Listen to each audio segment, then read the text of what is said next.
In today's video, I am going to teach you how to create a CV resume on Figma. Start by opening Figma. From the main screen, click on Community. This is where creators share ready-to-use resources, and it's the fastest way to get a professional layout without building everything from scratch. In the search bar, type Resume Template or CV Template. You'll see a range of options designed by the community. From minimal one-pagers to more detailed modern layouts. Take a moment to preview a few templates and pick a design that matches your style and industry. Minimal works well for clean, straightforward roles. Modern adds a bit more flair for creative fields. Professional leans more traditional, which is great for corporate roles.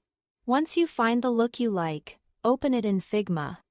This brings the full file into your workspace so you can inspect the layout and see how it's structured. Next, duplicate the file to your drafts. Duplicating ensures you are working on your own editable copy, not the original community file. In your drafts, open that copy and start editing the text components. Replace the placeholder headings and descriptions with your own information. Keep your language concise and relevant, focusing on results and responsibilities that matter for the roles you want. Maintain consistent formatting, like matching capitalization for section titles and using the same tone throughout. Keep an eye on spacing and line breaks, so everything remains readable. If the template uses text styles, stick with them to keep the design cohesive. Be sure to proofread carefully to catch typos and maintain a professional tone. When you are finished, select the frame that contains your resume.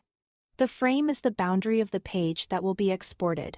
If the template includes multiple frames, click the one you want to export so Figma knows exactly which page to process. Now go to File, then click Export Frames to PDF.